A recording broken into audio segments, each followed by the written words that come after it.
Salut Thomas, je vais te refaire un recording rapide. Je viens de me faire une session d'une demi-heure où j'ai tout jeté parce que je n'étais pas content de moi. Je vais te faire un nouveau recording plus court où je vais expliquer les choses plus rapidement et plus efficacement. Tu peux voir à gauche, j'ai certainement un terminal Haskell. Et à droite, j'ai du texte avec deux trois trucs importés. On va définir un peu plus tard ce qu'il y a dedans. On fera peut-être des choses avec. Donc par exemple, si je load mon fichier fam.hs, et ben, je peux voir ma liste dont je me servirai. Et puis j'ai déjà importé parsec parce qu'on va en avoir besoin. Donc, je voulais te parler des foncteurs et des applicatives et des monades. Les foncteurs, les applicatives et les monades. Tout ça, c'est une généralisation de concepts que tu connais très bien. Et en fait, c'est des choses que tu utilises. En tout cas, les foncteurs, tu utilises tous les jours sans le savoir. Tu sais ce que c'est pas, enfin, tu sais ce que c'est qu'un foncteur. Une monade, tu utilises tous les jours sans le savoir. Et une applicatif, c'est un outil un peu intermédiaire qui, qui se déduit assez facilement des deux. Donc voilà. Alors, on va commencer par une fonction que tu connais très bien, c'est la fonction map. La fonction map, elle permet d'appliquer une fonction sur tous les éléments d'un conteneur, d'une liste. Si je fais map length sur ma liste c'est hello you are, et si j'applique la longueur sur chacun de ces champs, j'obtiens 5, 3 et 3. La longueur appliquée sur chacun des champs. Ça, c'est la fonction map, c'est assez classique, et donc je ne vais pas revenir dessus parce qu'en fait, enfin, je reviens dessus pour le préciser, pour se dire que c'est une fonction qu'on applique sur tous les éléments d'un conteneur. Ce conteneur, c'est une liste. Mais on pourrait très bien imaginer n'importe quel type de conteneur, avec même une définition assez généralisée de conteneur. Voilà. Est-ce qu'un truc qui peut contenir des éléments, ben on pourrait appliquer une fonction sur tous les éléments qu'il y a dedans. Euh, et ça a été généralisé sous le nom de functor, en Haskell en tout cas. Et la fonction qui fait ça, c'est fmap. Pourquoi il s'appelle fmap? C'est parce que dans la librairie standard, ils ont fait une distinction entre map qui marche que sur les listes et fmap qui marche sur n'importe quel functor. C'est comme ça, c'est un problème historique, mais donc c'est comme functor map. Et si je le fais, tu vois, ça marche. Alors, si on demande au compilo, enfin, en tout cas à l'interpréteur, de nous donner une information sur les functors, bon, on a plein de choses qui sortent. Ce qui va nous intéresser ici, c'est ici la classe functor. Elle est définie, définition minimale, il faut définir fmap. Donc en gros, une fois que tu as défini fmap, les autres sont déduites. Donc on va s'intéresser que à fmap. Et la fonction fmap, on va regarder son type de fmap. Hein. C'est une fonction qui prend une fonction de A dans B, un f de A, donc un functor de A, et qui renvoie un functor de B. Tu remplaces f par liste, et tu obtiens une fonction de A dans B, une liste de A, une liste de B. Donc c'est bêtement et simplement la fonction map qui est appliquée sur les éléments d'une liste. Mais tu peux remplacer f par n'importe quel autre type de structure, par exemple un arbre, par exemple. Voilà. Par défaut, dans l'algorithme standard, il y en a quelques-uns qui sont utilisés. Et ici, on voit, donc il y en a trois, on va les ignorer, mais ce qui est intéressant, c'est que une liste, c'est une instance de functor. Un maybe, c'est une instance de functor. Les maybe, tu as peut-être déjà dû commencer à en voir. Un maybe, on peut voir ça comme une liste qui contient 0 ou un élément. Par exemple, nothing, c'est un maybe qui contient 0 élément. Just, une valeur, donc just hello, c'est un maybe qui contient un élément. Et donc ça, on peut voir ça comme une liste restreinte à 0 ou un élément. Et dessus, on peut appliquer la fonction fmap. Alors, pour comprendre un peu ce qu'on fait, hein, si je fais fmap de length sur une liste vide, j'obtiens quoi? J'obtiens une liste vide. Je veux dire, j'ai appliqué la fonction length sur tous les éléments. Si je fais fmap de length sur une liste qui contient un élément, j'obtiens quoi? J'obtiens une liste de un élément avec la fonction appliquée sur chaque élément, et là j'obtiens 5. Et bien, si je fais la même chose pour maybe, fmap de nothing. Nothing, c'est rien ni plus ni moins qu'un conteneur vide. J'obtiens un conteneur vide. Et si je fais fmap sur just hello, qui est un conteneur qui contient un élément, j'obtiens just 5, un nouveau conteneur qui contient un élément, et cet élément, c'est le résultat d'application de la fonction sur hello. Donc, là, intuitivement, la compréhension de ce que c'est qu'un functor pour les listes et ce que c'est qu'un functor pour les maybe, c'est à peu près la même, parce que si tu as compris map pour les listes, tu as compris map pour les maybe, parce que maybe, c'est juste une liste d'un élément ou zéro. Maintenant, on a aussi deux autres choses marrantes, c'est les entrées-sorties, les IO, et les parseurs. Bon, un parseur dans Megaparsec, la librairie que j'aime bien, ça se type là. C'est pas grave, on fera avec. Une IO, une entrée-sortie, ça peut être vu intuitivement comme un conteneur qui contient la valeur du résultat de l'entrée-sortie. Donc, par exemple, si je regarde la fonction getLine, getLine c'est IOString. C'est-à-dire quoi? C'est-à-dire que c'est un conteneur qui, quand tu vas regarder dedans, te donne une string. D'accord? Donc, le regarder dedans d'un IO, intuitivement, ça sent un peu mauvais, mais ça veut dire exécuter l'opération d'entrée-sortie. Donc on va faire un essai avec getLine. Hein. Si je fais s getLine, donc la petite flèche, ça veut un peu dire regarder dedans. Quand tu feras un peu d'entrée-sortie, tu verras qu'on utilise ça pour regarder dans une IO, pour l'exécuter. Et c'est la différence entre un égal d'égalité et une affectation, on va dire. Voilà. Donc là, le shell me demande manière entrée, donc je vais écrire rat crevette. Et maintenant, S, c'est rat crevette. Mais je pourrais très bien appliquer fmap de length sur getLine. Ça veut dire quoi? C'est que sur le conteneur getLine qui contient l'entrée-sortie, qui va m'envoyer une chaîne de caractères, j'applique la fonction length. Si je le fais, il me redemandera crevette. Bon, j'ai fait une typo. Et ça m'envoie S 13 caractères. Alors, 13 caractères en comptant l'espèce de caractère d'effacement que j'ai voulu mettre. Voilà. Et je peux appliquer plein de petites fonctions sur ce truc-là. Qu'est-ce qu'on pourrait faire, par exemple? On pourrait dire, tiens, je voudrais appliquer sur tiens, la fonction qui convertit en nombre, en int. Par exemple, si je fais fmap read, alors là, il n'est pas content parce qu'il n'arrive pas à savoir en quoi il faut le convertir. On va faire fmap de plus 1.read. Et là, il va râler aussi. Ah non, il arrive. En gros, c'est la composition de read et de plus 1. Donc, en gros, d'abord, il va lire, il va le convertir en. Il va convertir. Donc, getLine, c'est une boîte qui contient une chaîne de caractères. La chaîne de caractères, on va appliquer une fonction dessus, à l'intérieur de la boîte, qui convertit la chaîne de caractères en int et qui fait plus 1 dessus. Par exemple, si je fais 123, et bien S, c'est 124. J'ai appliqué une fonction à l'intérieur de la boîte d'entrée-sortie. Bon. Et un parseur, c'est comme une IO, c'est une boîte qui contient le résultat parsé. Alors on va faire un exemple ici, ça va être plus simple de coder mon parseur ici. Si je fais mon parseur, donc un truc qui parse, donc parse A, B, non, parse, je sais pas moi, parse number, tiens. Hop, un parseur de nombre, parse digit. C'est one of 0. 9. Je vais devoir mettre un type parce que sinon il est perdu. C'est un parseur de string. De char, pardon, de char. Ok. C'est un parseur. Je vais parser un caractère parmi la liste de caractères. La liste des caractères de 0 à 9. Donc, je vais recharger mon module fam.hs. Ok. Et maintenant, donc si j'ai une fonction qui s'appelle parseTest, qui est pratique, tu lui passes un parseur et une chaîne de caractères et ça va se parser. Parseur de parse digit, la chaîne de caractères c'est il va pas l'arriver, il dit qu'il y a un A, il n'est pas content. Maintenant si je demande de parser 1, 2, 3, 4, 5, il me dit j'ai réussi à parser un digit qui est le 1. Bon. Très bien. Ça c'est un parseur de car.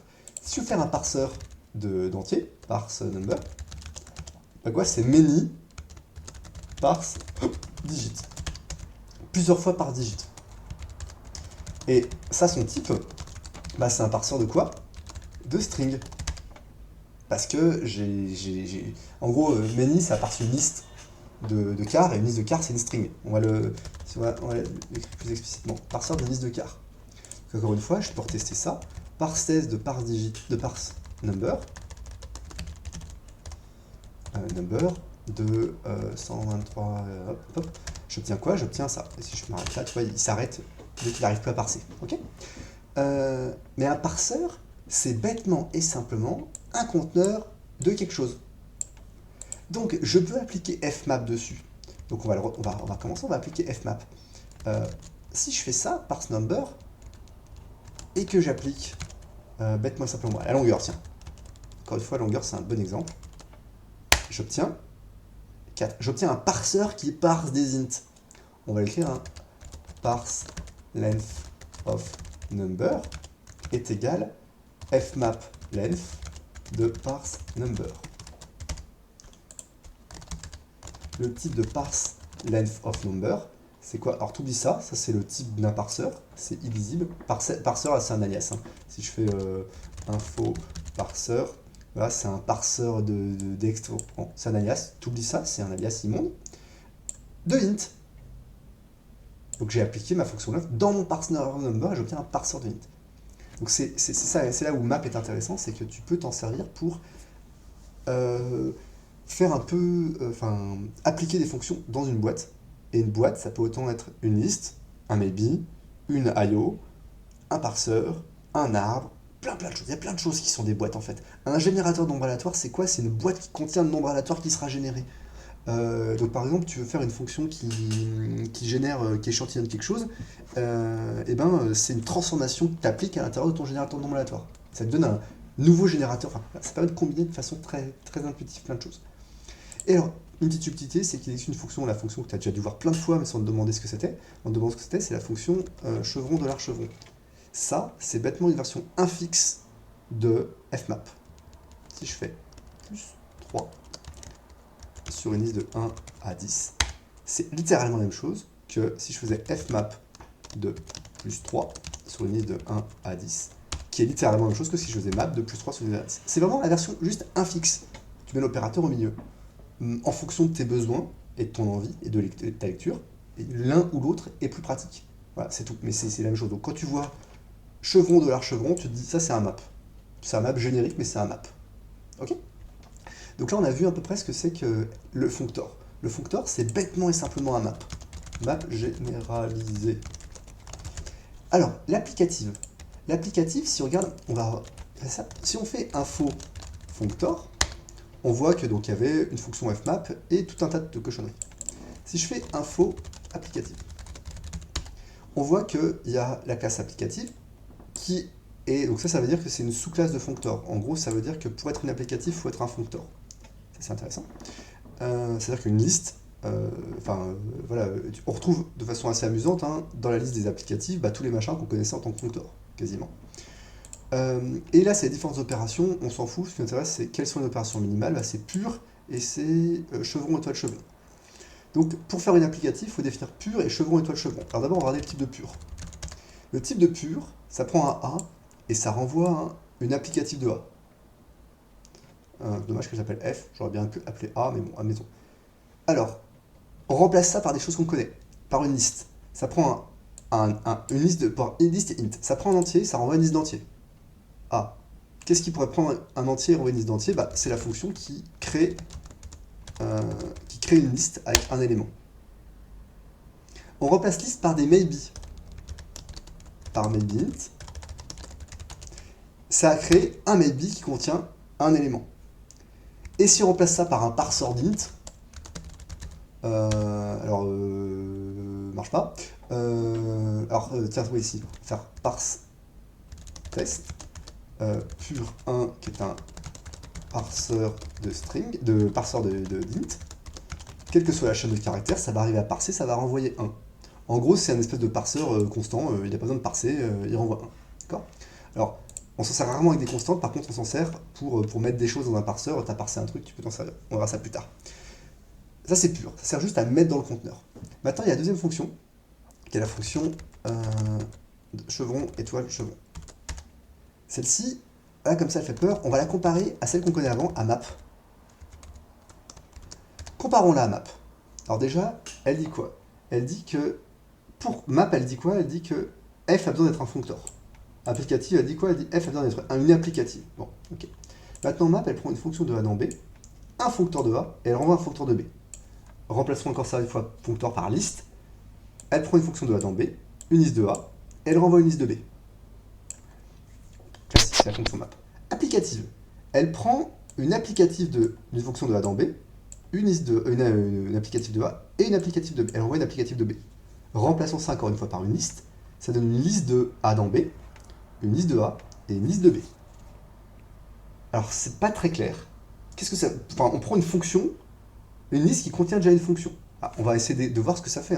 Si on prend une liste qui contient une fonction, la fonction length, tiens, et qu'on l'applique sur une liste de string, la liste list, tiens, hello you are, on obtient quoi? On obtient une liste du résultat de l'application de la fonction length sur nos éléments. Ça casse pas trois pattes à un canard, là. Maintenant, deux subtilités. C'est que si la liste est vide, le résultat est vide.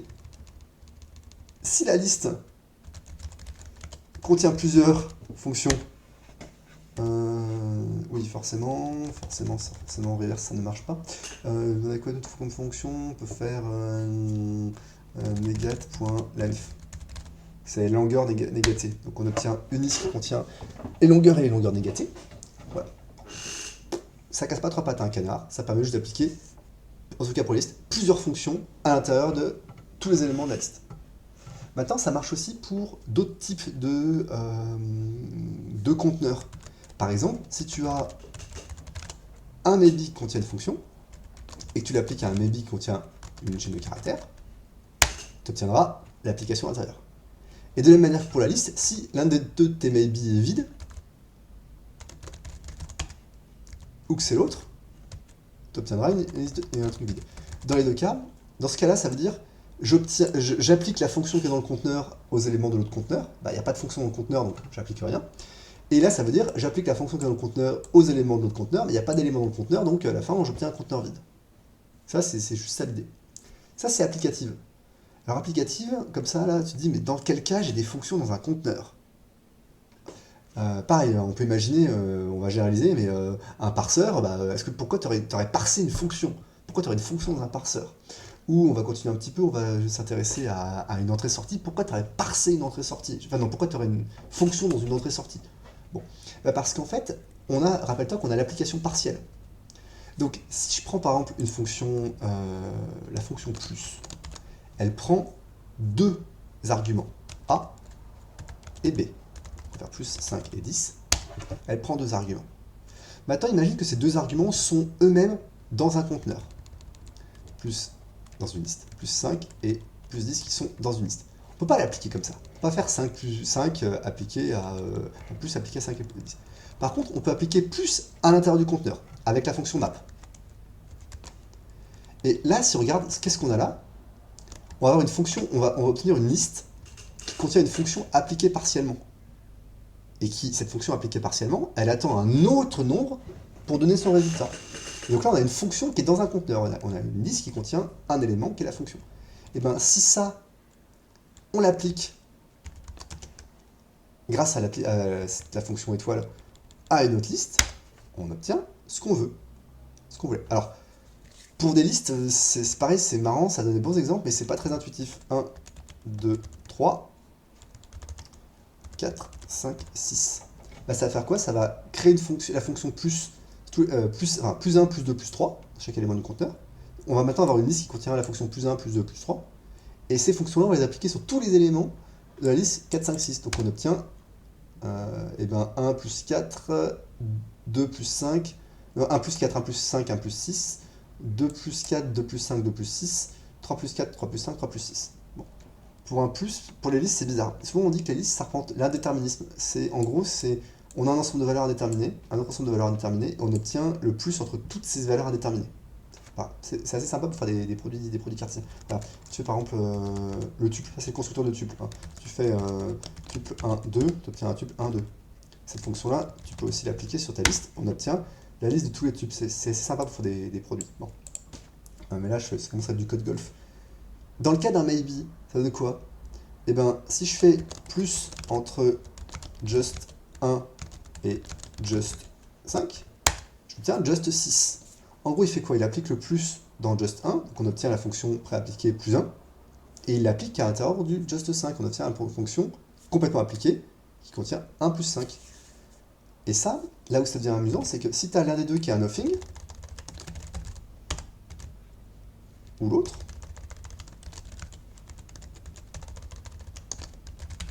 et bien, évidemment, ça ne marchera pas parce que c'est comme si c'était des listes vides, et donc ça renvoie nothing. Ça, c'est très pratique pour faire de la gestion d'erreurs, mais ça marche aussi pour faire des parseurs, par exemple. Encore une fois, on en revient au parseur. Tu as un parseur qui parse un premier truc, un parseur qui parse un deuxième truc, tu peux créer une fonction entre les deux. Voilà. Par exemple, imagine on veut parser 2 digits. Donc on va faire parse 2 digits. On veut un parseur qui renvoie quoi? Qui renvoie un tuple qui contient 2 digits. Parseur de 2 int. Ok. De 2 strings d'ailleurs. De 2 strings. Parce que pour l'instant, on sait parser que des strings.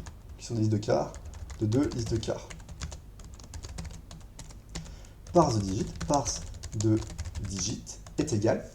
Donc nous, on a quoi? On a une fonction qui... On veut créer un tuple. On va le faire autrement. En fait, ouais, si on va créer un tuple appliqué à parse number, appliqué à... on va faire un truc qui renvoie hop, et un truc qui parse d'abord une liste de caractères, un truc qui parse un int, et parse length of number. Ok. Et là, il râle parce qu'il faut que j'active une extension pour avoir le droit d'écrire ça. Pourquoi il est pas content? Ah oui, pardon, excuse-moi, c'est une fois qu'il faut jouer. Voilà. Donc si je fais parse de digit, j'obtiens bien un parseur ça c'est un parseur de liste de chars que je vais après appliquer dans le premier élément du tuple. Donc je vais obtenir un parseur d'une fonction dont le premier élément est un char et dans le deuxième élément, il va falloir l'appliquer. Et ça c'est un parseur de int, je vais appliquer. Donc ça à un moment, si je recharge parse test de parse de digit. 1, 2, 3, 4, 5. Bon, alors évidemment, il a parsé l'intégralité de 1, 2, 3, 4, 5, et ensuite il s'est arrêté. Parce que donc en fait, il a tout parsé pour le premier, et le deuxième, il n'a plus rien à parser, donc il se contente de renvoyer une chaîne vide, parce que many peut renvoyer 0 élément, et la longueur d'une chaîne vide, c'est 0. Admettons. Voilà, mais voilà comment j'ai combiné plusieurs parseurs entre eux. Ok. C'est à peu près tout pour les foncteurs et les applicatives. Maintenant, tu as plein de petites variantes de les fonctions dans les foncteurs et les applicatives. Typiquement, et ça devient hyper intéressant pour les parseurs, c'est que tu as des fonctions genre celle-ci, ou sont symétriques, qui sont en fait des applicatifs qui ignorent un côté parsé. Donc par exemple, si je voulais pouvoir parser un nombre, parser un espace et parser un autre nombre, ce que je pourrais dire, c'est assez bizarre, mais je pourrais dire, ensuite je ferai one of, on va parser juste un espace, et je fais comme ça. Alors, en gros là j'ai dit quoi? J'ai dit, ici j'ai un parseur qui parse des nombres. Ici j'ai un parseur qui parse un espace, enfin un caractère parmi espace, et là j'ai un parseur qui parse un nombre et qui renvoie sa longueur. Et ça, je dis, ok, je parse ça, j'ignore le résultat, et je parse ça et je renvoie ça. Donc là, maintenant, on a un parseur qui est plus intéressant pour notre parse de digit. Parse de digit, si j'ai un espace ici, il va me parser tout ce qu'il peut pour parser ce premier digit, il le renvoie, ça c'est parse number. Ensuite, il va parser un espace, ok, et ensuite, il va parser un nombre et renvoyer sa longueur en tant que parseur, c'est ce qu'il fait ici, mais il a ignoré l'espace qu'il a parsé entre temps. Donc, tu peux te servir de ce combinateur-là, tu as la version symétrique dans l'autre sens, tu as celui-là qui est dans l'autre sens. Voilà. Et pareil pour map, tu as les versions marrantes de fmap. Par exemple, tu as $chevron, hop, $chevron, qui n'est qui est là, import data.functor, ok. $chevron, lui, c'est des versions amusantes de fmap. Celui-là, c'est une version amusante de fmap. En gros, tu vas remplacer tous les éléments d'un compteur par un autre élément. Par exemple, tu fais 10, que tu remplaces par sur tous les éléments de ta chaîne, et tu obtiens 10, 10, 10, 10. D'accord. Et évidemment, tu as la version symétrique qui marche dans l'autre sens. C'est comme si on appliquait une fonction constante dans notre... Ça, c'est hyper utile pour les parseurs. Parce que de temps en temps, tu vas vouloir parser... par exemple, tu veux... un exemple intéressant, ça. Tu as un type, tu veux parser une des couleurs. Data color, c'est red ou blue. Tu as un parseur de color, parse color. Parse color, c'est un parseur de color. Ok. Alors, on va d'abord commencer par un parseur de string. Bon. Parse color, on va faire un truc qui parse au choix, c'est choice, entre string red ou string blue. C'est un parseur qui parse au choix rouge ou bleu. Donc on va recharger. Parse test de parse color red. On obtient red. et blue, on obtient blue, ok? C'est le résultat parsé. Si évidemment je fais ça, il arrête de parser, et si je mets n'importe quoi avant, il dit qu'il n'a pas trouvé, ok? Maintenant, moi ce que j'aimerais, c'est parser ce truc-là, et le remplacer par red ou blue. Donc je peux faire red, blue, et dire c'est un parseur de color.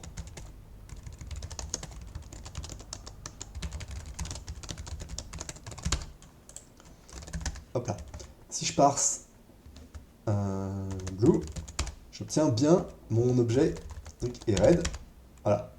Donc là, en gros, j'ai fait un espèce de fmap, les cas particuliers ici. Mais ça, c'est une fonction que tu aurais pu écrire comme un grand à la limite. Hein. Tu aurais écrit j'ai mon parseur et ensuite j'applique une fonction intérieure qui regarde si le machin c'est red et qui le remplace par red. Ça, j'aurais très bien pu l'écrire en disant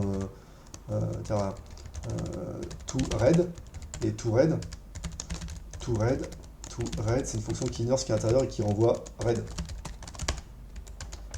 To blue, c'est une fonction qui ignore ce qui est intérieur et qui renvoie blue. To blue.